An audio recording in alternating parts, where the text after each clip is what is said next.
kepada keluarga, sahabat, kepada tabi'in, kepada kita umat yang beristiqomah mengikuti Rasulullah SAW.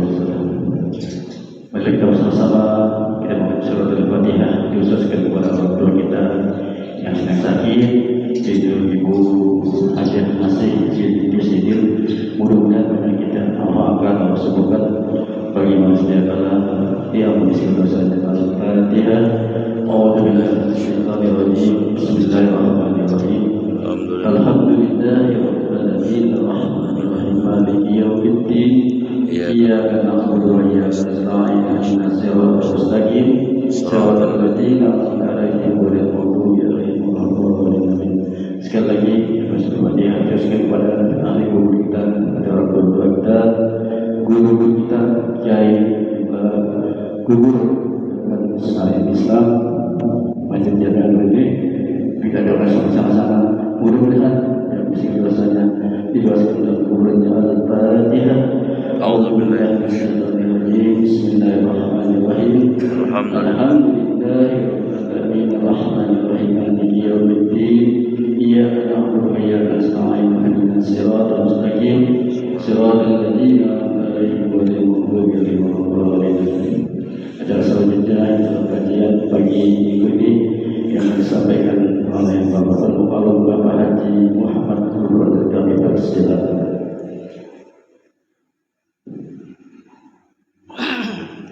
Assalamualaikum warahmatullahi wabarakatuh. Waalaikumsalam. Alhamdulillahilladzi qad an'ama 'alaina bi anwa'il ni'am. Asyhadu an la ilaha illallahul wahidul ahad. Wa asyhadu anna sayyidana Muhammadan 'abduhu wa rasuluhu rahmatil alamin. Allahumma shalli wa sallim ala hadzal nabiyil karim wa ala alihi wa sahbihi wa ansarihi wa juludi ajma'in amma ba'd. Rekan yang saya muliakan, Ustaz segenap pengurus, rekan saya Bang Gece yang saya hormati, jamaah masjid yang Allah cintai. Pada pertemuan yang sudah cukup lama, waktu itu temanya adalah 7 macam kematian belum saya selesaikan. Maka mohon izin pagi ini menyelesaikan topik itu. Jadi di dalam Islam itu ada 7 macam kematian. Tentu masing-masing punya konsekuensi sendiri-sendiri. Sorry. Yang pertama adalah mati syahid dunia akhirat. Ini kematian yang termulia di dalam Islam. Yang mendapatkan kematian ini, dunia masa debu gak ada artinya. Siapa mereka yang mati syahid dunia akhirat? Itu orang yang berperang, berjuang, mempertahankan kehormatan agama,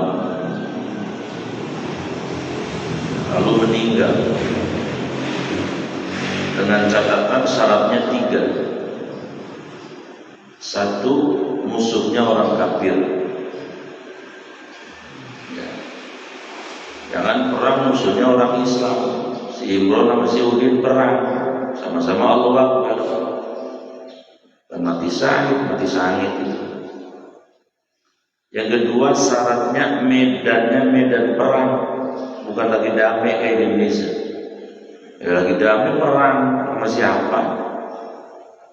Dan yang ketiga tujuannya li'ila kalimatillah, semata-mata meninggikan kalimat Allah, tidak ada kepentingan yang bersifat duniawi.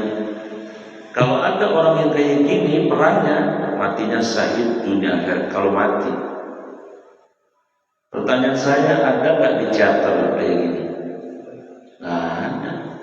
Yang ada di mana? Di Palestina, saudara-saudara kita yang diperangi ya, sama orang-orang Yahudi kan orang kafir karena tidak mengakui Nabi Muhammad sebagai Rasul kan, lalu mempertahankan diri karena tanahnya dijajah, meninggal sahid dunia akhirat. Zaman Rasul dulu, ya. Zaman Belanda dulu waktu negara kita dijajah Belanda seperti itu. Sekarang sih belum ada perang kayak gitu. Nah, apa keutamaannya orang-orang yang kayak gini? Enggak tanggung-tanggung Pak. Rasulullah menjanjikan 6 hal dalam hadis dari Imam Ahmad itu. 1, darahnya belum tumpah di bumi, semua dosa diampuni. Darah belum tumpah sudah diampuni, bayangkan. 2, diberi mahkota, yang mahkotanya itu mata mahkotanya saja kalau dicabut itu lebih mahal dari dunia dan seluruh isinya. 3, dia bisa memberikan syafaat meringankan dosa ailatihi, keluarganya sab'ina ailah, ailati 70 keluarga, terutama ibu bapaknya, anaknya, cucunya, engkongnya, pamannya, 70 keluarga diringankan, asal yang diringankan melaksanakan rukun iman dan rukun Islam.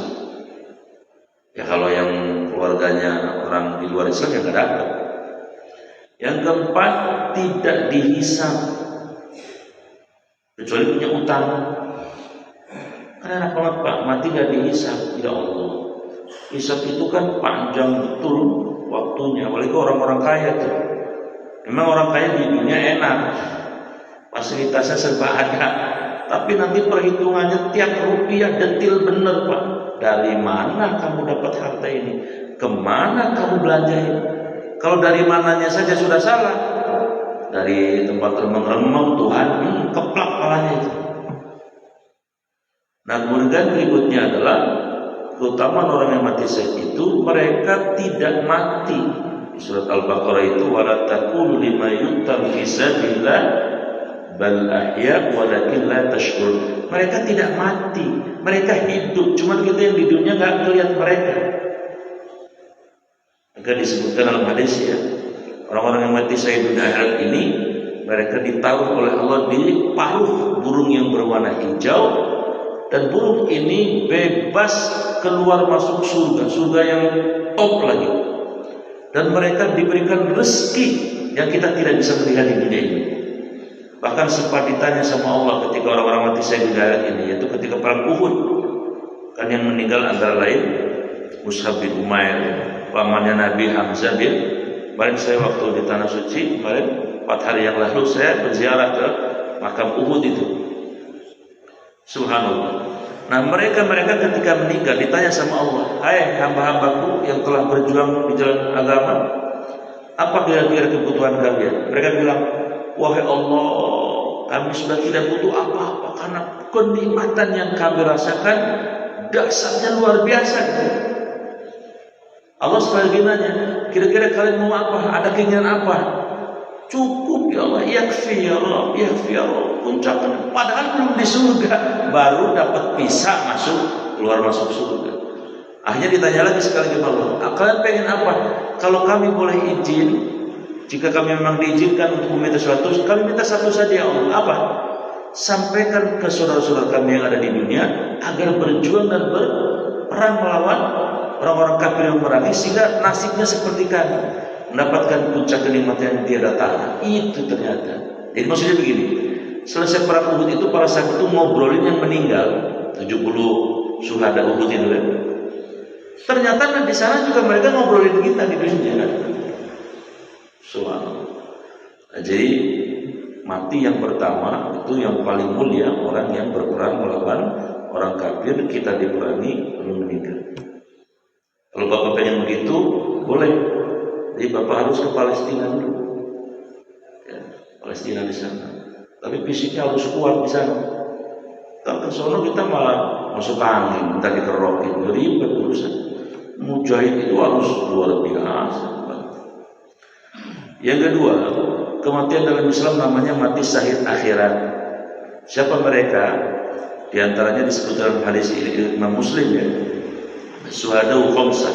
Orang mati syahid itu ada 5. Yang pertama al-mat'un, yang terkena penyakit mewabah. Dia berobat, berikhtiar, dia beriman, yakin itu ujian, dia terima itu, maka dia kalau meninggal syahid akhirat. Kena corona misalnya, dia tidak pengen kena, dia berobat, berdoa supaya sembuh, meninggal, syahid akhirat. Bedanya kalau syahid akhirat tidak dimandiin. Kalau syahid yang pertama tadi kalau meninggal kagak dimandiin. Apalagi yang kedua, syahid akhirat wal mabtun, diuji Allah sakit di perut, penyakit di perut, bisa dehidrasi akut ya, kekurangan cairan, kemudian menjadi anatomi tubuhnya tidak normal, lalu meninggal, itu bisa mati syahid akhirat. Atau mencretnya parah banget gitu ya, minumnya sekali, ke belakangnya 10 kali, udah berobat padahal, berdoa, mati juga syahid akhirat. Atau terkena organ di sekitar perut, kan banyak organ vital di sini, ada jantung, ada limpa, ada pankreas, ada ginjal ya. Pokoknya kalau ada orang kena sakit kayak gini, dia sabar, dia ikhlas, dia ridho, dia berobat, dia berikhtiar, meninggal juga mati syahid akhirat. Kira-kira Bapak pilih mana nih? Enggak lah ya, jangan ya. Kalau bisa mah sakit cantengan aja dah, ya, panuan cukup gitu. Kemudian yang ketiga, wal gharik, orang mati tenggelam tapi dalam keadaan tidak maksiat. Lagi kayak teman kita lagi khuruj ya, lagi dakwah, meninggal tenggelam, misalnya ke Malaysia, kapalnya karam, syahid akhirat. Tapi kalau meninggal di kapal laut lagi nyawer, kira-kira syahid nggak? Rajin. Kemudian sahibul hadmi, orang mati, orang Islam mati ketimpa benda berat. Dia tidak pengen kena, mati, tidak dalam keadaan maksiat. Misalnya tukang nih lagi ngerjain masjid nih, dia orang Islam, rajin sholat juga, dia lagi cari nafkah jadi tukang kan, ketimpa semen 60 kontainer, banyak amat ya. Ya pokoknya ketimpa benda berat, meninggal, syahid akhirat. Dan yang kelima, fisabilillah, semua orang Islam yang berjuang, tidak harus perang, tapi pokoknya berjuang apa saja, di medan apa saja, yang penting tujuannya karena Allah, dia sungguh-sungguh. Yang paling gampang contohnya DKM lah. Pengurus DKM ini kan pejuang sebetulnya. Dia mikirin masjid, bagaimana nih lampunya, bagaimana ini kencelengnya, itu pejuang namanya. Bahkan RT aja bisa dipejuang Islam kalau niatnya karena Allah itu RT. Ada PRT nggak di sini? Mana? Masya Allah, maaf RT ya. Ini Pak RT nih, kalau dia ngomong sama Allah begini, Allah saya jadi RT bukan pengen saya, tapi saya dipilih warga saya. Maka saya akan gunakan jabatan RT itu untuk agar agamamu itu tegak di wilayah RT saya. Kalau ada yang judi dicegah gitu ya, ada yang janda diapelin, RT turun tangan. Pokoknya dicegah dah. RT ini pejuang, syahid akhirat kalau meninggal RT. Tapi jadi RT dilaporin cuek bebek. Ada janda diapelin, bodoh amat. Yang mau gue pikirin. Nah, yang gini nggak syahid nih, udah. Nah, jadi yang kedua itu ya. Nah, yang ketiga, ada orang mati disebut dengan husnul khotimah. 3 orang husnul khotimah.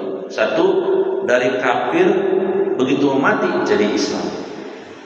Ada nggak Pak orang tadinya kafir terus mau mati masuk Islam, ada nggak? Di Ciater sih mungkin nggak ada, tapi di tempat lain banyak. Kalau yang terkenal ada yang namanya Johnny Indo, tahun 80-an itu, preman kelas berat. Dia pernah merampok 4 kg emas di Cikini. Ya. Namanya gengnya Pacino, pasukan Cina Kota. Memang dia belasan Belanda Indonesia. Bahkan dia sempat ditangkap, divonis 14 tahun di penjara Nusa Kambangan. Keluar dari Nusa Kambangan. Itu kan penjara bukan main-main. Laut di tengah-tengah anak Segara itu di Cilacap. Tapi dia keluar itu 12 hari lari, ketangkap lagi. Lalu dihabiskan masa tahanannya di Tangerang, insaf masuk Islam, jadi Haji Muammar Billah. Terus jadi bintang film laris, dakwah, jadi dai dia jadi Islam. Ya walaupun informasinya dia masuk Kristen lagi saya nggak tahu, tapi yang saya tahu dia menjadi dai dulu yang cukup terkenal. Tadinya kafir masuk Islam. Anton Medan, kenapa Pak Anton Medan? Ini juga preman kelas kakap. Insaf masuk Islam, bikin pesantren namanya At-Taibin. Ya, Anton Medan. Namanya berarti menjadi Muhammad Ramadhani.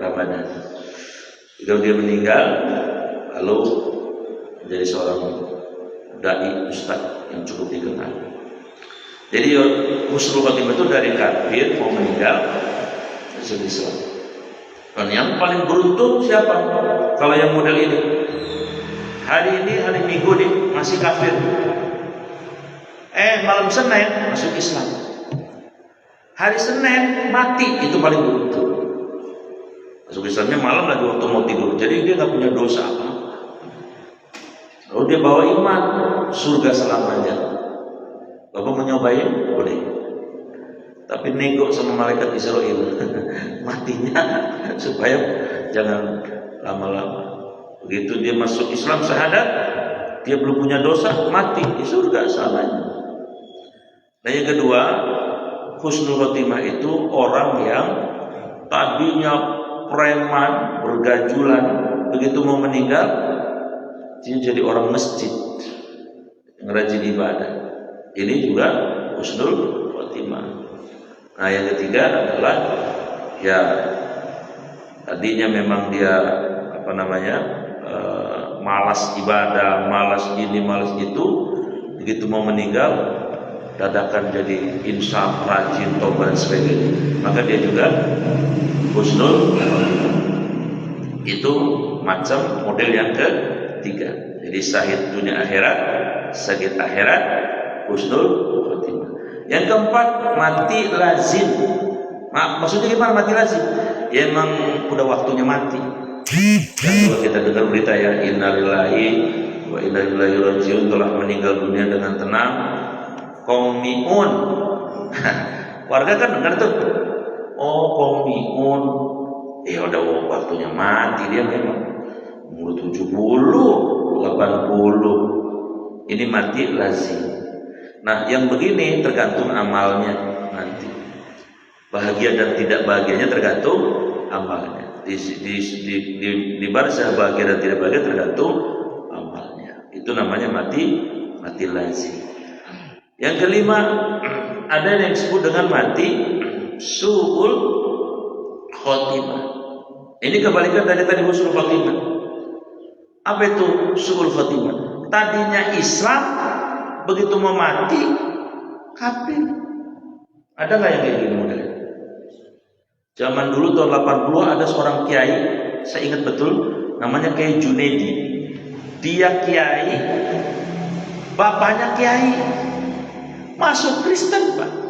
Coba cek di Google, Junedi, Kiai Junedi, kiai masuk, jadi pendeta lagi. Jadi pendeta. Kemudian dia mengkristenkan bapaknya yang kiai tadi, saudara-saudaranya, sampai meninggal dia. Jadi orang Kristen, jadi orang kafir. Jadi su'ul khotimah itu dari Islam, begitu mau meninggal. Atau sekarang yang lagi rame namanya Pak Sakrudin, Ustadz Pak, pinter tafsir, pernah jadi guru di pesantren Az-Zaitun. Sekolahnya juga di Solo itu, sekolah agama. Ustadz lah pokoknya, hebat lah. Masuk Kristen, sekarang jadi pendeta lagi. Suka ada di YouTube tuh ya, Bapak Sakrudin itu. Bahasa Arabnya ngelotok juga. Ini kalau beliau sampai nanti meninggal tetap Kristen, ya, su'ul khotimah itu. Untungnya alhamdulillah anaknya nggak ngikut. Anaknya laki-laki 2 orang, alhamdulillah selamat. Makanya dia kemudian sering berdebat dengan anak. Menurut saya Pak, kalau ada orang Islam masuk Kristen, ya, itu penyebab paling besarnya bisikan setan, lalu halusinasi, lalu memahami agama sesuai dengan pikiran dia. Itulah yang menyebabkan orang pintar bisa masuk Kristen. Ya, kalau kayak Kiai Junaid jadi yang Kiai masuk Islam, dia bilang apa? Kita kalau sholat selalu minta ihdinas shiratal mustaqim. Ngapain atau kita udah jadi orang Islam kita jalan yang lurus? Nah dia tafsirkan di surat Az-Zukhruf, jalan yang lurus itu mengikuti Isa Al-Masih. Jadi dia menyimpulkan sendiri gitu, pakai halusinasi. Ya, itu bisa masuk Kristen. Nah kemudian yang sulul khotimah siapa? Tadinya baik, begitu mau mati jadi orang bergajulan. Tadinya orang baik, ya, tadinya orang baik. Begitu mau meninggal, kira-kira misalnya setahun, sebulan, atau mungkin seminggu, malah menjadi orang yang lakukan hal-hal yang di luar yang diridhoi Allah. Ini juga su'ul khotimah. Atau kebalikannya, atau yang ketiga, tadinya rajin ibadah luar biasa, seminggu mau meninggal nggak sholat bisa. Nah ini juga su'ul khotimah. Nah yang ke-6, ada orang model mati namanya mati suri. Mati suri itu secara agama belum mati, tapi secara medis dikatakan mati. Pernah dengar nggak cerita mati suri? Dulu ada cerita namanya Kiai Hasan ya, dari Ciamis. Cuman dulu tuh, saya diceritain orang dulu. Ini seorang kiai, karena zaman dulu belum ada dokter, namanya di kampung. Dinyatakan oleh keluarganya meninggal dunia karena jatuh, ketika mau ke masjid jatuh, pingsan, gak sadar, raganya itu tidak berfungsi. Ya karena tadi tidak ada dokter, disimpulkan oleh keluarganya, sama tetangganya, oleh muridnya, Pak Kiai meninggal, dikubur. Begitu dikubur, hari Kamis ya dikubur, malam Jumat. Ya emang belum mati, namanya mati suri. Secara agama dia belum mati, masih hidup, cuman raganya sudah dianggap mati. Allah menolong dia, caranya bagaimana? Zaman dulu kan suka pada ilmunya pakai ilmu, ada yang suka nyari ilmu kanuragan. Nah, di antaranya ada yang modelnya ngambil supaya dapat kesaktian itu tali pocong, kira-kira begitu. Nah Pak Hasan dikubur jam 2 malam, digali kuburannya sama orang yang mencari ilmu kanuragan ini, mau nyari tali pocongnya. Begitu digali, Allah takdirkan kehasannya siuman itu maksudnya ya kembali raga dan ruhnya disatukan lagi, maksudnya dibenerin lagi sama kan dia belum mati. Begitu orang itu mau ngambil tali pocong, dipegang kakinya, yuk karuan Pak, ngejingkraknya, waduh, malam Jumat, malah zaman dulu kan ada listrik. Tapi karena wibawa si kayak ini, dia bilang apa? Kalau bahasa kita lu nggak usah takut, gue masih hidup. Nah denger begitu masih hidup, ditengokin, melek, bener, Bapak masih hidup. Tolongin saya ya. Lu mau ngapain sih? Mengambil tali pocong. Ntar gue kasih semua pocong-pocongnya semua ada. Tapi tolongin gue dulu. Tolongin gimana Pak? Anterin saya ke rumah. Jam 3:30 nyampe rumah. Lihat karuan baik. Lah dulu belum ada listrik. Diketuk. Begitu diketuk, yang buka istrinya. Ya ngejerit istrinya. Bapak, setan itu. Tapi karena tadi dia datangnya sama orang lain, sama si dukun tadi, hanya jadi nggak begitu takut tuh keluarga. Akhirnya dijelasin, Bapak belum meninggal Bu. Benar ya. Kata kayaknya juga biasanya, iya Mi, Abah belum meninggal. Ya, akhirnya dia kata, akhirnya dijelasin.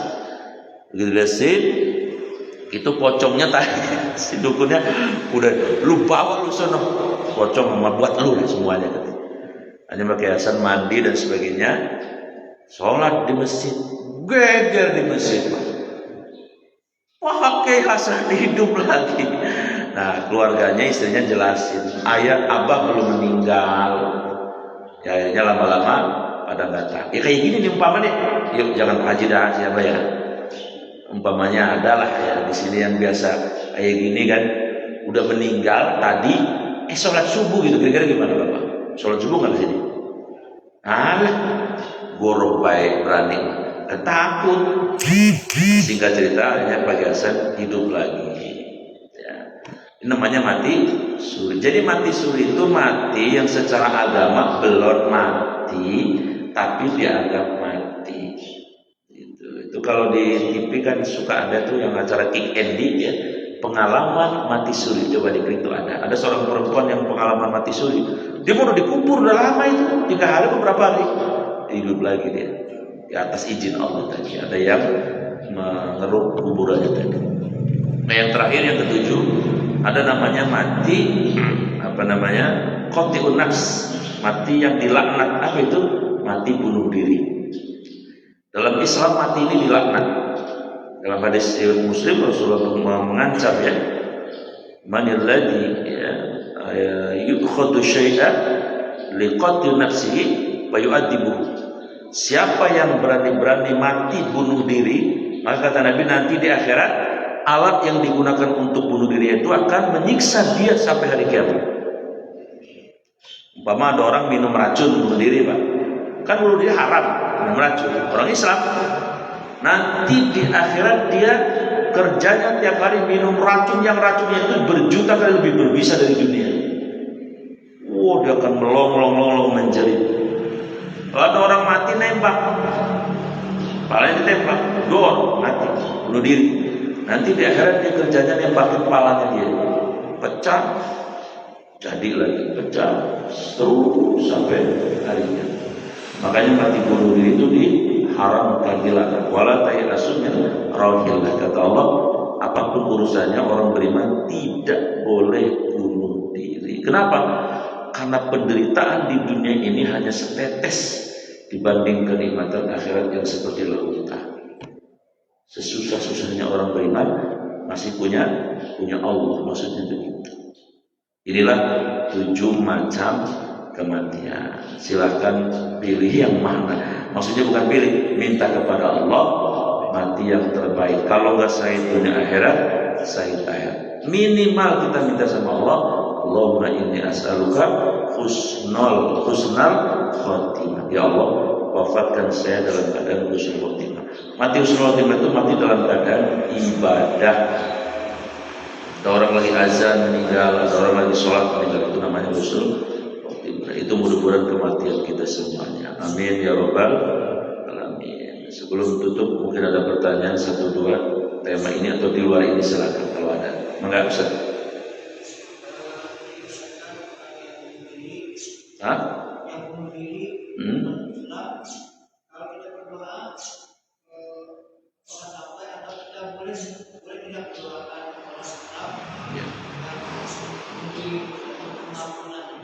Ya.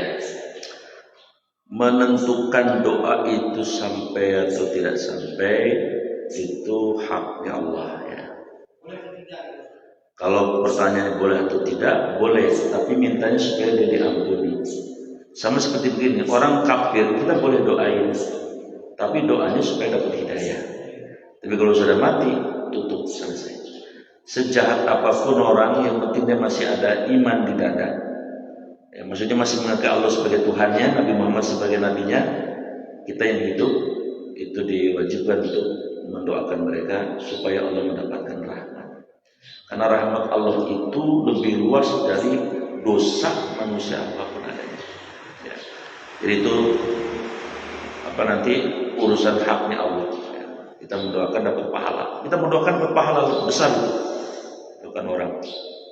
Begitu ya. Ada lagi? Pas ya? Mantap. Ya. Baik, kalau sudah tidak ada, mari kita tutup pertemuan ini dengan doa Bismillahirrahmanirrahim. Alhamdulillahirabbil alamin. Allahumma shalli ala sayyidina Muhammad wa ala alihi wasallam. Allahumma ya Allah, tawil umurana, panjangkan umur kami ya Allah, umur yang barokah. Wassahihat zadana, sehatkan lahir batin kami ya Allah. Wa nawwir qulubana, sinari hati kami dengan Al-Qur'an ya Allah. Wasabbit imanana, kokohkanlah iman, tauhid, akidah kami dan anak-anak kami ya Allah. Wa wasi' arzaqana, luaskan rezeki kami ya Allah. Wa ahsin a'malana, perbaikilah amal-amal kami ya Allah. Wa ilal khairi qarribna, dan atas kebaikan dekatkan kami ya Allah. Wa an syarri afidna, dan atas keburukan jauhkan kami ya Allah. Wa qdi hawaijana, kabulkanlah hajat-hajat kami ya Allah, hajat dunia dan hajat akhirat kami. Wa sallallahu ala sayyidina Muhammadin wa ala alihi wa sahbihi ajma'in. Subhana rabbika rabbil izzati amma yasifun. Wassalamualaikum warahmatullahi wabarakatuh. Subhanallah walhamdulillah, asyhadu an la ilaha illa anta, astaghfiruka wa atubu ilaik. Wa ma bil batil. Assalamualaikum warahmatullahi wabarakatuh.